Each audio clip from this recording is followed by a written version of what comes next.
नमस्कार। कैसे हैं आप सभी? उम्मीद करता हूँ कि आप और आपके परिजन स्वस्थ और सुरक्षित होंगे और कोविड-19 की गाइडलाइंस की पालना तो आप कर ही रहे होंगे। आज एक अंतराल के पश्चात आपसे मुखातिब हूँ, एक ऐसी कहानी लेकर जो ना केवल आपकी सोच को नई दिशा प्रदान करेगी, बल्कि आपदा में भी अवसर ढूँढने में सहायता करेगी। साथ ही घनघोर निराशा और नाउम्मीदी की स्थिति में एक उम्मीद की किरण रोशन करेगी। जिंदगी में अगर एक रास्ता बंद हो जाता है तो अनेक रास्ते खुल भी जाते हैं। बस जरूरत हमें उन्हें तलाशने और पहचानने की होती है। इसलिए कहा है, निराशा में आशा है, असफलता में भी सफलता छिपी है। और असंभव शब्द में से ए हटा दें तो वह संभव हो जाता है। कैसे? आइए सुनते हैं। एक राजा था, बेहद दयालु, बहादुर और प्रजा का ध्यान रखने वाला। प्रजा भी राजा को बहुत प्यार करती थी। एक युद्ध में राजा के दाहिने पैर में गहरी चोट लगने के कारण उसके पैर को थोड़ा सा काटना पड़ा। और एक दूसरे युद्ध में राजा की बाईं आंख चली गई, जिससे राजा बहुत बदसूरत दिखने लगा। एक दिन महल में घूमते हुए राजा ने सोचा, मेरे पूर्वजों की खूबसूरत तस्वीरें महल में चारों तरफ लगी हुई हैं। मेरी भी एक अच्छी सी तस्वीर महल में लगनी चाहिए, नहीं तो मेरे जाने के बाद मुझे कौन याद रखेगा।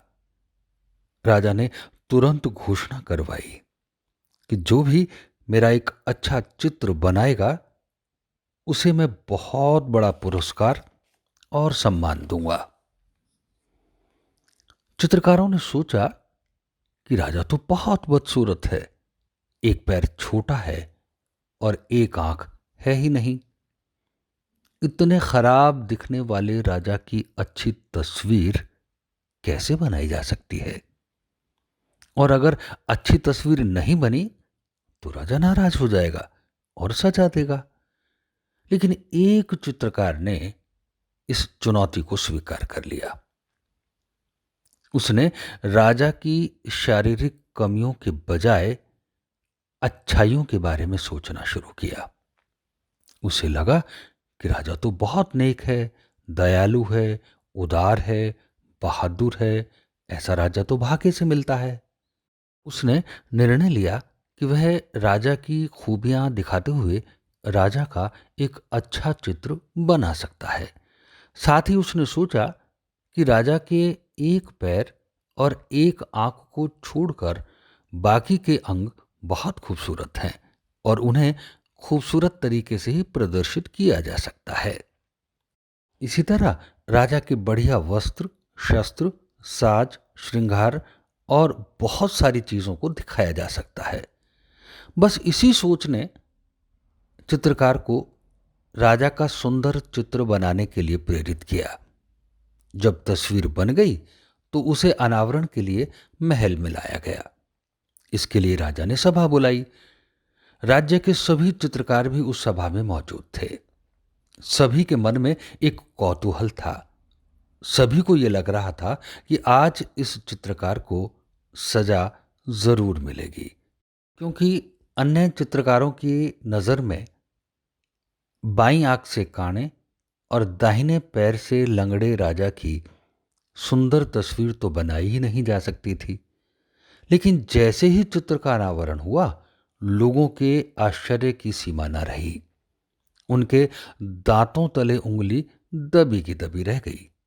राजा तालियां बजाता रहा, क्योंकि उसने कल्पना में भी नहीं सोचा था कि कोई उसकी इतनी सुंदर तस्वीर बना सकता है।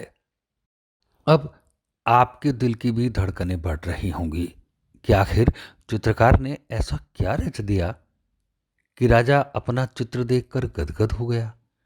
राजा के चित्र के बारे में आपको बताऊं इससे पहले आपसे पूछता हूं कि आपने कभी निशाना लगाया है?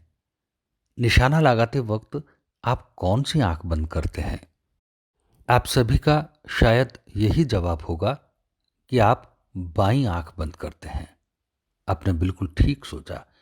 सभी निशाना लगाते समय अपनी बाईं आंख ही बंद करते हैं। अब निशाना चाहे तीर से लगाएं, पिस्टल से या बंदूक से, बस चित्रकार ने इसी बात का प्रयोग करते हुए राजा का चित्र बनाया। चित्र में राजा घोड़े पर बैठा है और तीर को कमान पर तान कर वह निशाना लगा रहा है। क्योंकि राजा निशाना लगा रहा है, इसलिए चित्र में बाईं खराब आंख को बंद दिखा दिया और दाहिने पैर से चूंकि राजा लंगड़ा था तो उसे घोड़े के पीछे छुपा दिया, यानी बायां सही पैर तस्वीर में नजर आ रहा था। इस तरह चित्रकार ने राजा की दोनों कमियों को छुपाते हुए राजा का घोड़े पर बैठा हुआ साइड पोज तैयार किया।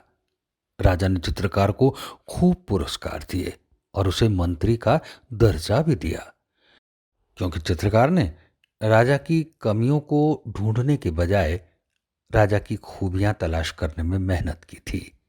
तो कैसी लगी आपको ये कहानी? कमेंट बॉक्स में ज़रूर बताइएगा। एक और कहानी के साथ आपसे शीघ्र करेंगे मुलाकात। तब तक के लिए आप स्वस्थ रहें, सुरक्षित रहें, व्यस्त रहें और मस्त रहें। बड़ों का आदर करें, देश से प्यार करें और अपने आसपास सफाई रखें। अब दिनेश शर्मा को दीजिए इजाज़त। नमस्कार।